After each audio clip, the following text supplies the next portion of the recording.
السلام عليكم ورحمة الله وبركاته. إن الحمد لله نحمده ونستعينه ونستغفره ونؤمن به ونتوكل عليه.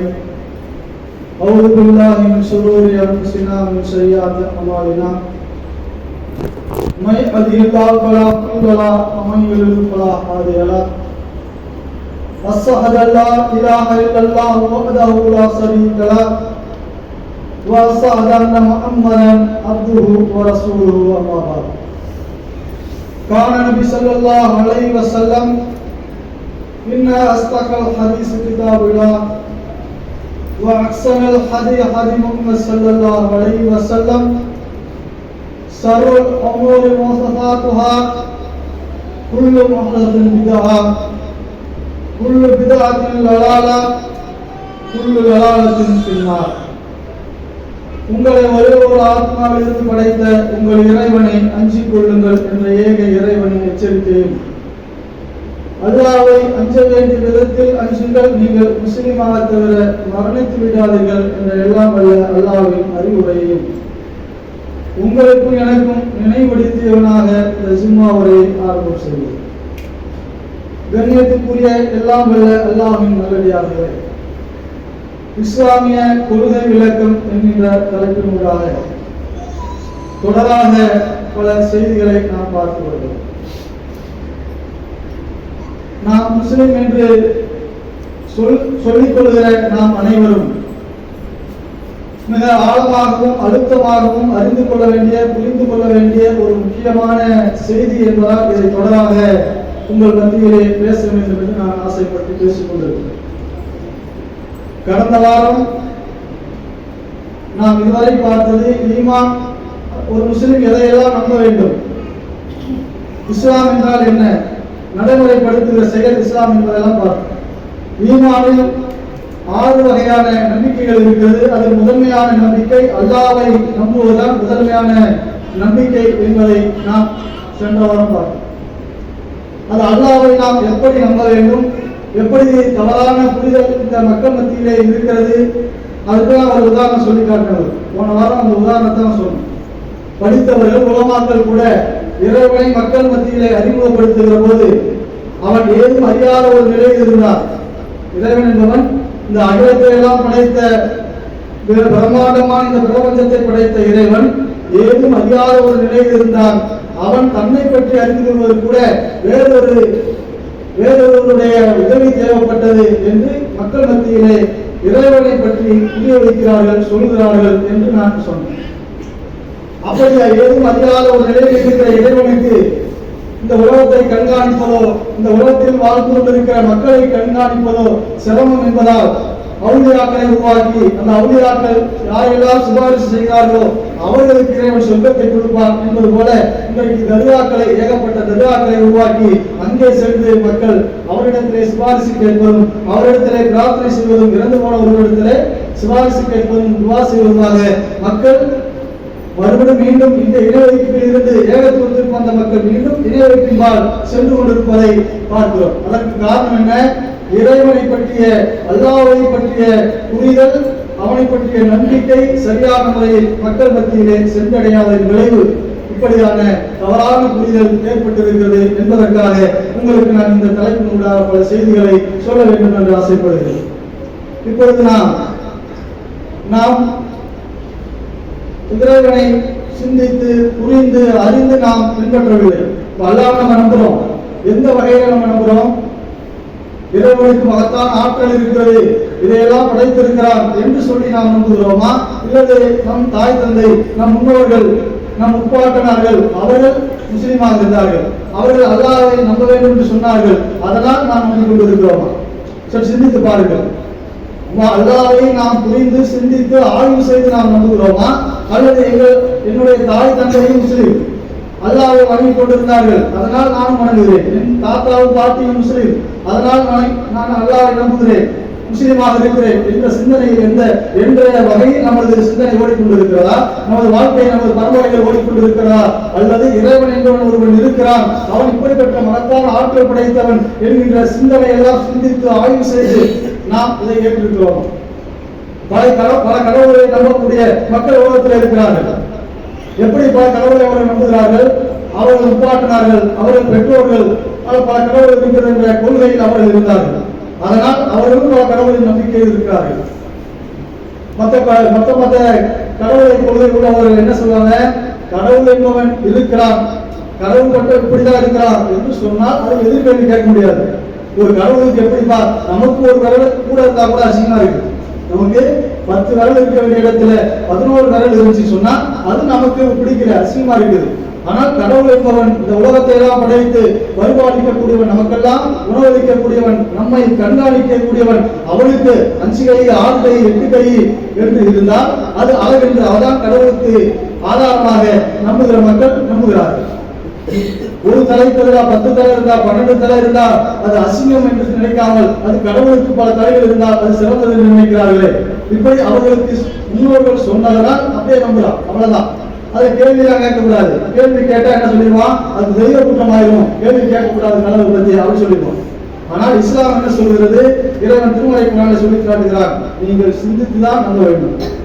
இன்னஃபி ஹல்கி ஸமாவாத்தி வல் அர்தி லஆயாத்தின், நீங்கள் இந்த வானம் பூமி படைக்கப்பட்டிருக்கிறதே அதை நம்பிக்கை கொண்டு நீங்கள் சிந்தித்து பாருங்கள். நீங்க சிந்திக்காம எதுவும் நீங்க எந்த ஒரு கடவுள் கொள்கை வேணாலும் எடுத்துங்க, அங்கெல்லாம் போய் கடவுளை பற்றி கேள்வி கேட்டோம்னா அதெல்லாம் கேட்கக்கூடாது. நம்ம என்ன சொல்லியிருக்கோமோ அதை அப்படியே நம்பு, அது மாற்றி கேள்விலாம் கேட்கக்கூடாது. ஏன் அப்படி, ஏன் இப்படி, எப்படி அப்படி வந்துச்சு, என்ன இருக்குது, அப்படி எந்த கேள்வி கேட்கக்கூடாது. 10 தலைனா 10 தலை நம்பு, 12 கைனா 12 கைன்னு நம்பு. கடவுள் சாப்பிடாரு, கொண்டாடி பிள்ளையோட சந்தோஷமா இருக்காரு, அவனுக்கு பிள்ளைக்கு 10 பிள்ளைங்க இருக்குது, 4 லட்சம் இருக்காரு என்று சொன்னால் அதை அப்படியே நம்பணும். அதுதான் எப்படிப்பா அவன் கொண்டாடி பிள்ளை இருக்க முடியும்? அவனே கடவுள், அவனுக்கு என்ன தேவை இருக்குது, அவனுக்கு என்ன உணவு தேவை இருக்குது என்று கேள்வி எல்லாம் எங்க கேட்கக்கூடாது? மற்ற பல கடவுளை நம்பக்கூடிய இடத்துல கேட்கக்கூடாது. ஆனால் ஒரே ஒரு கடவுளை நம்புகிற நாம் அதை எப்படி நம்ப வேண்டும் என்று இறைவன் திருமறை நெடுகிலும் சொல்லி காட்டுகிறான். எப்படி சொல்கிறான்? நீங்கள் இந்த வாங்கி சிந்திக்கின்ற மக்களுக்கு, அறிவுடைய மக்களுக்கு ஏராளமான அத்தாட்சிகள் இந்த உலகத்தில் இருக்கிறது. இந்த வானத்தை நான் படைத்திருக்கிறேன் பாருங்கள், இந்த பூமியை நான் படைத்திருக்கிறேன் பாருங்கள், அது எல்லாம் உங்களுக்கான அத்தாட்சி. வானத்தில் என்னெல்லாம் இருக்குது சிந்திச்சு பாரு, பூமியில என்னெல்லாம் இருக்குது சிந்திச்சு பாரு. சிந்தித்து ஆய்வு செய்து பிறகு ஏற்றுக்கொள். நம்ம மேலோட்டமா நம்ம முன்னோர்கள் சொன்னார்கள் என்று நம்பிக்கை நம்புறதுனாலதான் நமது நம்பிக்கை சீராக சிறப்பாக இல்லை, நம் வாழ்க்கையே தெரியும். உண்மையாலுமே ஆய்வு செய்து அல்லாஹ்வின் ஆற்றலையும் மகத்தான இந்த வல்லமையும் நாம் புரிந்திருந்தால் நிச்சயமாக நாம் நமது வாழ்க்கை உறவு பொதுபோக்காக கடந்து போகாது. நம்ம எல்லாம் கண்காணிக்கிற ஒரு இறைவன் இருக்கிறார், அவன் மகத்தான ஆற்றல் படைத்தவன் என்கிற நம்பிக்கை நமக்கு இருந்தால் இந்த பிரம்மாண்டமான பிரபஞ்சத்தை அவன் படைத்திருக்கிறான். எவ்வளவு பிரம்மாண்டமான பிரபஞ்சம்! இன்றைக்கு அறிவியல் வளர்ச்சியில எல்லாம் தெரிஞ்சுக்கிட்டோம்னா ரொம்ப பெரிய பிரமிச்சு போற அளவுக்கு அவர்கள் வேண்டுமானால் இந்த திருமறைக்கான வசனங்களை சொல்லுகிற போது அவர்களுக்கு வேண்டுமானால் புரியாமல் இருக்கலாம். ஆனால் இன்றைக்கு அறிவியல் வளர்ந்த இந்த காலத்துல நீங்கள் சிந்தித்து பார்த்தால் போதும், நீங்கள் நிச்சயமாக உறுதியாக 100% மகத்தான ஒரு இறைவன் இருக்கிறான், பிரம்மாண்டமான படைப்பாளர்கள் இருக்கிறான் என்பதை நம்மால் 100% நம்ப முடியும். அப்படி நம்பிக்கை சொன்னா நம்ம வாழ்க்கையில பெரிய தவறுகளை நம்மால் செய்யவே முடியாது. ஒரு நேர தொழுகையை விட முடியாது. இவ்வளவு பிரம்மாண்டமான படைப்பாளர் ஒருவர் இருக்கிறார் என்பதை நாம் ஆழமாக புரிந்து கொண்டால் ஒரு நேர தொழுகையை நம்மால் விட முடியாது. கணவன் மனைவியோடு, மனைவி கணவனோடு சண்டையிட முடியாது. சகோதரன் சகோதரியோடு அல்லது உறவுகளோடு சண்டையிட முடியாது, பிரிந்து போக முடியாது. மாமியார் மருமகளை கொடுமைப்படுத்த முடியாது, மருமகள் மாமியாரை கொடுமைப்படுத்த முடியாது. இதெல்லாம் நீங்கள் ஆழமான அல்லாஹ்வை நீங்கள் புரிந்து கொண்டால் நிச்சயமாக யாருக்கும் நீங்கள் அநீதி இழைக்க முடியாது. இந்த உலகத்தில் நீங்கள் பெரும்பாலான பாவங்களில் இருந்து உங்களால் தவிர்த்து கொள்ள முடியும். அதுக்கு நாம் இறைவனை ஆழமாக புரிந்து கொள்ள வேண்டும். இன்றைக்கு நாம் 20ஆம் நூற்றாண்டிலே வாழ்ந்து கொண்டிருக்கிறோம். இன்றைக்கு அறிவியல் வளர்ச்சி மிகப்பெரிய உச்சத்தை அடைந்திருக்கிறது. இன்றைக்கு இந்த உலகம் எப்படி உருவாகி இருக்கிறது என்கின்ற ஆராய்ச்சிகள் செய்து கொண்டிருக்கிறார்கள். செய்ததின் முடிவு என்ன சொல்கிறார்கள்? இந்த உலகம் ஒன்றுமே இல்லாமல் இருக்கிறது, ஒரு அணுவில் இருந்து உருவானது. ஒரு பெரிய வெடிப்பு கொள்கை சொல்லுவான், பிக் பேங் தியரி எல்லாம் நம்ம படிச்சிருப்போம். இது ஒன்றும் இல்லாமல் இருந்து ஒரு அணுவில் இருந்து வெடித்து சிதறி இன்றைக்கு இந்த உலகம் உருவாகி இருக்கிறது என்ற கண்டுபிடிப்பை இந்த விஞ்ஞானம் சொல்லுகிறது. நீங்க சிந்தித்து பாருங்கள், ஒரு அணுகுனா எவ்வளவு?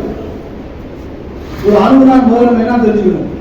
இந்த உலகத்தில் இருக்கிற எல்லா படைப்பினங்களும் எல்லா உயிர்களும் மரம் செடி கொடி இந்த பீரவா இருக்கட்டும் இந்த கட்டு இந்த மேசையா இருக்கட்டும் நம்ம சட்டையா இருக்கட்டும் முடியா இருக்கட்டும் கண்ணா இருக்கட்டும் மூக்கா இருக்கட்டும் எல்லாமே அணுவால் உருவாகுது.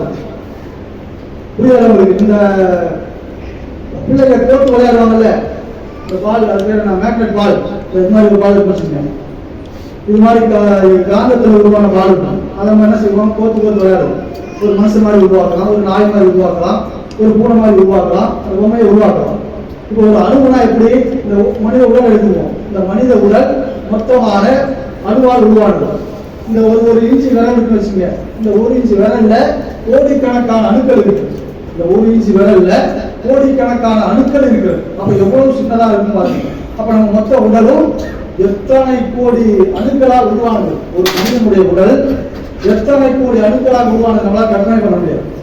அப்ப நீங்க இந்த ஒரு பால் இருக்குன்னு வச்சுங்க, இந்த பாலை உடைச்சோம் சொன்னா நம்ம கண்ணுக்கே தெரியாத இந்த பால் தான் அணு வச்சுக்கோம். ஒரு பேச்சுக்கு இந்த பால் அணு. இப்ப இதெல்லாம் ஒண்ணுனா ஜாயின் பண்ணோம்னா ஒரு மனித உருவலை ஜாயின் பண்ணணும்னு வச்சுங்களேன். இப்ப இது ஒரு கோடி அணுவா உருவாக்குறாங்க. இதை உடைச்சோம் சொன்னா ஒரு கோடி அணு உருவாகுன்னு வச்சுங்க. அப்ப மனித உடல்ல எத்தனை கோடி அணுக்கள் சேர்ந்தா ஒரு மனித உடல் உருவாகும் என்பதை நீங்க புரிஞ்சுக்கணும். அப்ப எவ்வளவு சின்ன ஒரு அணு, அந்த அணுவில் இருந்துதான் இந்த ஒட்டுமொத்த பிரபஞ்சம் உருவானதுன்னு சொல்லி அறிவியல் விஞ்ஞானம் சொல்லு. நம்ம திருமலைக்குலாம் சொல்றது அடுத்தடுத்து நம்ம பார்ப்போம். முதல்ல என்ன சொல்றாங்க? அறிவியல் தான் இன்னைக்கு மனுஷன்னா சிந்தனை தான் அறிவியல் வளர்ச்சியை தான் ஏற்றுக்கொள்கிறார்.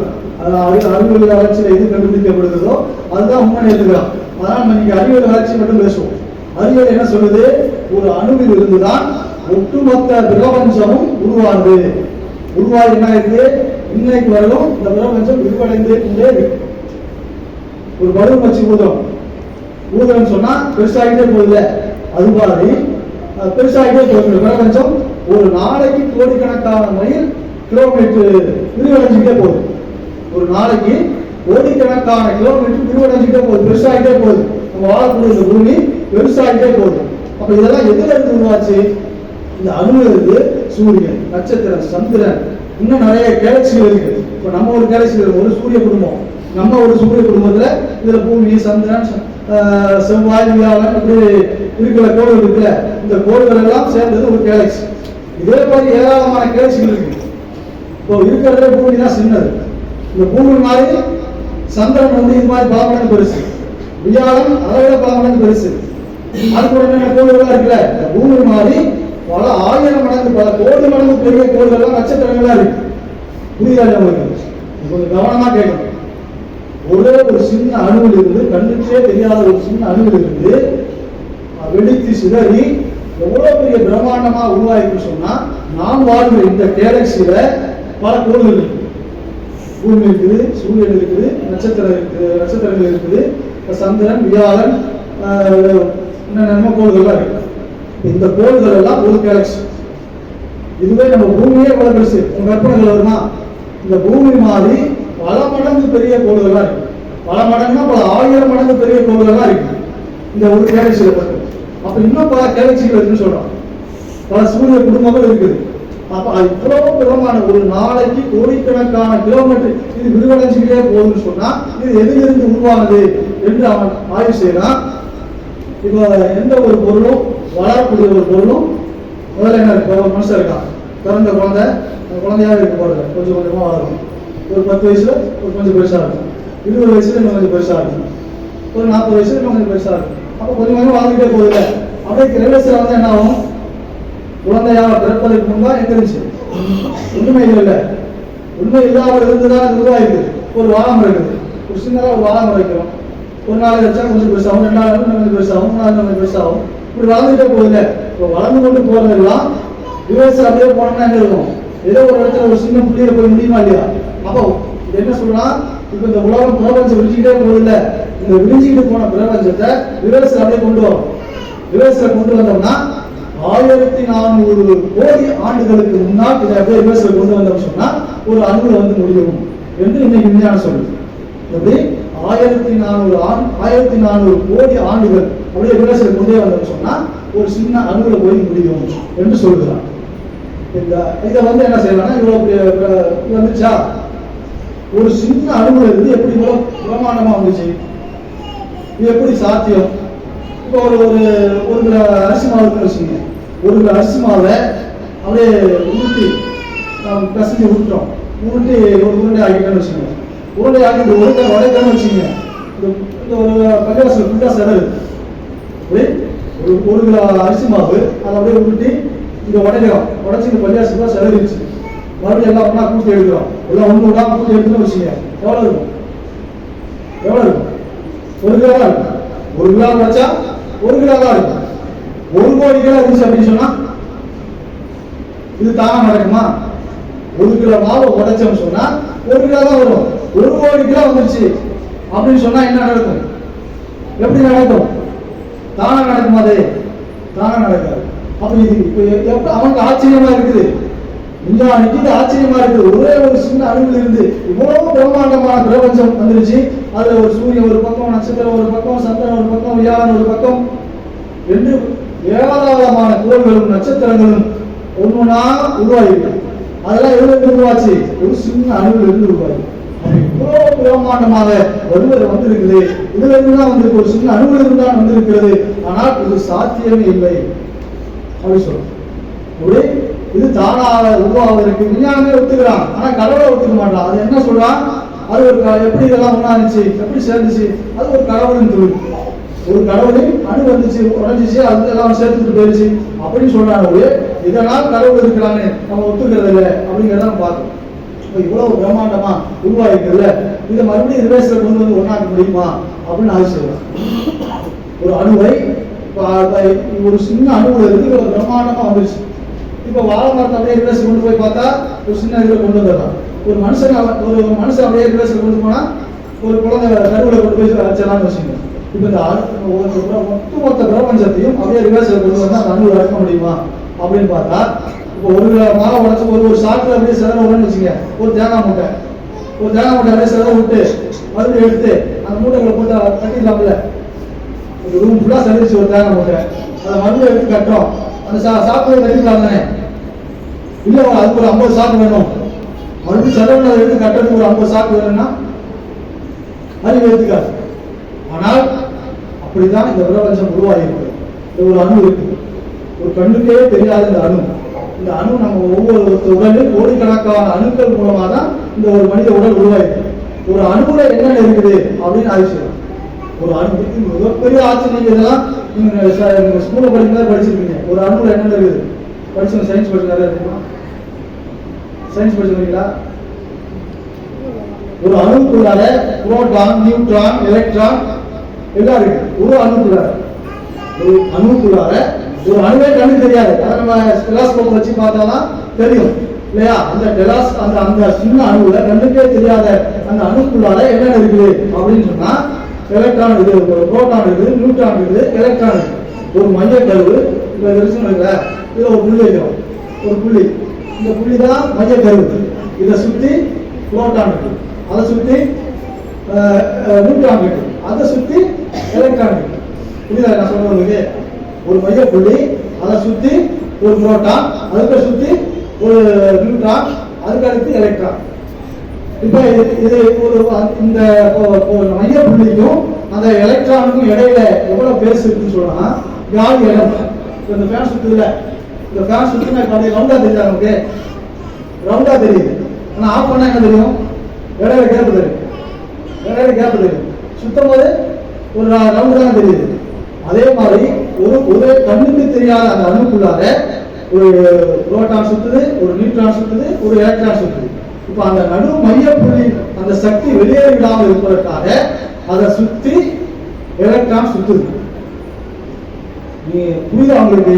ஒரு கண்ணுக்கு தெரியாத ஒரு சின்னோண்டு ஒரு அணுக்குள்ளார ஒரு புரோட்டான், ஒரு நியூட்ரான், ஒரு எலக்ட்ரான் சுத்துது. அந்த மைய புள்ளி சக்தி வெளியேறக்கூடாது, அதுக்காக அது சுத்துது.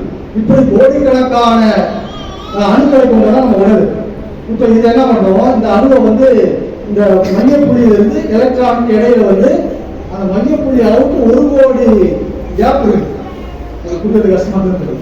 ஒரு மைய புள்ளிங்க, ஒரு புள்ளி, சின்ன புள்ளி, அந்த புள்ளியை சுற்றி புரோட்டானும் நியூட்ரானும் எலக்ட்ரானும் இருக்கு.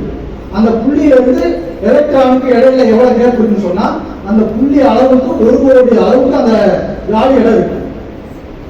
அதனால அந்த நியூட்ரான் அணு தெரியுது. அப்ப அந்த அணுவை சுருக்கிறோம்.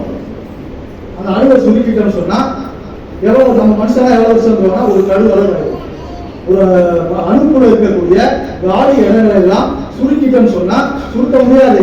ஒரு பேச்சுக்கு சுருக்கிட்டோம்னு சொன்னா ஒவ்வொரு மனிதனும் ஒரு கடு சுருட்டு வந்துடும். புரியாது? அந்த அணுவில் இருக்கக்கூடிய காலி இடத்தை சுருக்கணும்னு சொன்னா ஒவ்வொரு மனிதனும் ஒரு கடு அளவுக்கு வந்துடும். அதே மாதிரி இந்த பிரபஞ்சத்தை சுருக்கிட்டே வந்தோம் சொன்னா எந்த அளவுக்கு சுருக்க முடியும்னு சொன்னா ஒரு வியாகன் அளவுக்கு சுருக்க முடியும். ஒரு வியாகன் பழையபடி அந்த அணு அளவுக்கு சுருக்க முடியாது. அணு அளவுக்கு அணு இருந்தா இவ்வளவு பிரபஞ்சம் உருவானுச்சு. ஆனால் மீண்டும் சுருக்கிக்கிட்டே போனா ஒரு பேச்சு சுருக்கிக்கிட்டே போனோம்னு சொன்னா நீங்கள் அந்த அணு அளவு கொண்டு வர முடியாது. எந்த அளவு கொண்டு வரணும்னு சொன்னா ஒரு வியாகன் அளவு கொண்டு வரணும். வியாகன் எவ்வளவு பெருசு? இந்த பூமி மாதிரி பல மடங்கு பெருசு. இந்த பூமி மாதிரி பல மடங்கு பெருசு. அந்த அளவுக்கு தான் நீங்க ரிவர்ஸ்ல கொண்டு வந்தா கூட கொண்டு வர முடியும் என்று விஞ்ஞானம் சொல்லுங்க. இவ்வளவு அற்புதமான ஒரு படைப்பை படைச்சிருக்க, இவ்வளவு பிரம்மாண்டமாக படைத்திருக்கிற இறைவன் விஞ்ஞான ரீதியா நம்ம இதெல்லாம் படிச்சு பார்த்தோம்னு சொன்னா இந்த உலகத்தை நாம் சிந்தித்து பார்த்தோம்னு சொன்னா நிச்சயமாக இறைவனை நம்பிதான் இருக்கிறோம். ஆனா இவ்வளவு பிரம்மாண்டமான, இவ்வளவு ஆற்றல் படைத்த, இவ்வளவு சக்தி படைத்த ஒரு இறைவனை நாம் நம்புகிறோம் என்கிற நம்பிக்கை நமக்கு எப்பொழுது வரும் என்று சொன்னால் இதையெல்லாம் சிந்தித்து பார்க்கிற போதுதான் நமக்கு வரும். இந்த சிந்தனை நமக்கு இல்லைன்னு சொன்னா சிந்தித்து பார்க்கறதுக்கு தான் நமக்கு மகத்தான அறிவு கொடுத்துருக்கான். இதெல்லாம் நம்ம சிந்தித்து பார்க்கலன்னு சொன்னா நம்ம வழக்கம் போல ஏதோ கிடைச்ச நேரம் தொழுதுவோம், வாய்ப்பு இருக்கிற நேரம் சும்மா கொண்டு ஏதோ சொல்றதை கேட்டுக்கிட்டு அப்படியே போயிட்டு இருப்போம். நம்மளுடைய உறவுகளோடு, நமது கணவன் மனைவியோடு நமக்கு கூடுதலான நன்மை எங்க கிடைக்கிறது? நன்மைகள் கிடைக்கிற இடமெல்லாம் நாம் சக மனிதர்களோடு வாழ்கிற அந்த சூழலில் தான் நமக்கு நன்மை இருக்குது. நம்ம வீட்டில் இருக்கிறவங்களுக்கு உதவி செய்யணும். ஒரு கணவன் மனைவியாக இருக்கிற கணவன் மனைவிக்கு உதவி செய்வதும், மனைவி கணவனுக்கு உதவி செய்வதும், சகோதரன் சகோதரிக்கு உதவி செய்வதும், ஒரு குடும்பத்தில் இருக்கும்போது ஒரு மாமியார் மருமகளை அழகாக கவனித்துக் கொள்வதும், அதே போல மருமகள் மாமியாவை கவனித்துக் கொள்வதும், ஒரு பெற்றோர் பிள்ளைகளை கவனித்துக் கொள்வதும், பிள்ளைகள் பெற்றோரை கவனித்துக் கொள்வதும், இதுதான் கூடுதலான நன்மை இருக்கிறது. அதையெல்லாம் நாம் புரியாமல் நன்மைகளை சிதறடித்துக் கொண்டு வீணடித்துக் கொண்டிருக்கிற காரணம் என்று சொன்னால் அல்லாஹ்வை புரிய வேண்டிய விதத்தில் நாம் புரியாததான் காரணம். எனவே அல்லாஹ்வை நாம் ஆழமாக புரிந்து கொள்ள வேண்டும். அதற்கு இன்னும் நிறைய செய்திகள் இருக்கிறது. இது பெரிய ஒரு கொஞ்சம் நிறைய பேருக்கு புரிஞ்சுதான் தெரியல. இன்னும் நம்ம புரிந்து கொள்ளக்கூடிய அளவுக்கு இன்னும் பல செய்திகள் இருக்கிறது. இன்ஷா அல்லாஹ் அடுத்தடுத்த நாட்களில் அந்த செய்தியை பார்க்கணும்.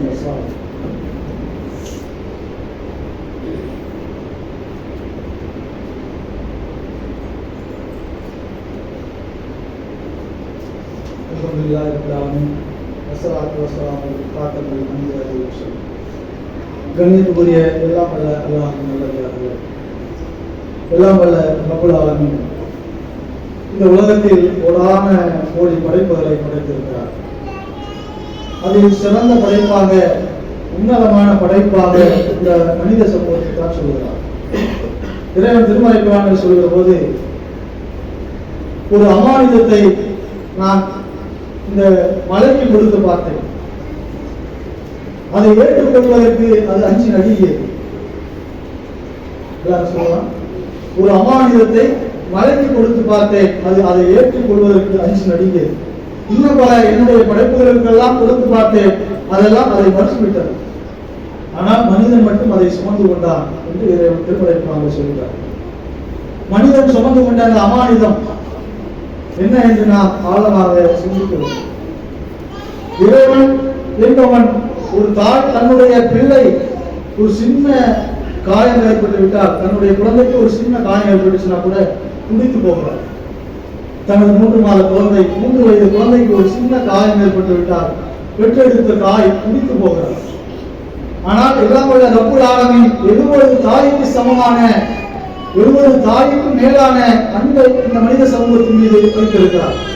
அப்படிப்பட்ட இறைவன் இந்த மனிதர்களை ஏன் நாளை மறுமையில் குற்றம் செய்தவர்களை, பாவம் செய்தவர்களை நெருப்பிலே, நரகத்திலே போட்டு தண்டிக்க வேண்டும் என்பதை நாம் என்றேனும் சிந்தித்திருக்கிறோமா? நபிகள் நாயகம் ஸல்லல்லாஹு அலைஹி வஸல்லம் சொல்கிறார்கள், 70க்கும் மேற்பட்ட தாயின் அன்பு கொண்டவன் இறைவன். இந்த மனித சமூகத்தின் மீது அன்பு காட்ட வேண்டும் என்று விதியாக்கிக் கொண்டவன் இறைவன். அப்படிப்பட்ட இறைவன் ஏன் இந்த மனித சமூகத்தை பாவத்திற்காக, குற்றத்திற்காக கடுமையான அந்த நரகத்தின்பால் தண்டனை கொடுக்க வேண்டும் என்பதை என்னையும் நாம் சிந்தித்திருக்கிறோமா? அதற்கு காரணமாக இறைவன் எதை வைத்திருப்பான் என்று நான் யோசிக்கிற போது, இறைவன் இந்த மனித சமூகத்திற்கு மலையில் ஏற்றுக்கொள்ளாத, இந்த உலகத்தில் எவ்வளவு பெரிய பிரமாண்டமான படைப்புகளும் ஏற்றுக்கொள்ளாத ஒரு அமானியத்தை இந்த மனிதன் சுமந்திருக்கிறார். அந்த அமானிதம் என்பது என்ன?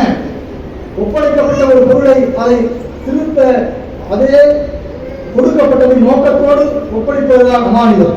இறைவன் நாம் சிந்தித்து செயல்படுகின்ற ஒரு அறிவை, பகுத்தறிவை, 6வது அறிவை இந்த மனித சமூகத்திற்கு அமானிதமாக, பொக்கிஷமாக கொடுத்திருப்பதாக செய்வது. அப்ப அந்த அமானிதத்தை, இந்த பொக்கிஷத்தை, இந்த சிந்திக்கின்ற இந்த உணர்வை நீங்கள் சிந்தித்து பாருங்கள்.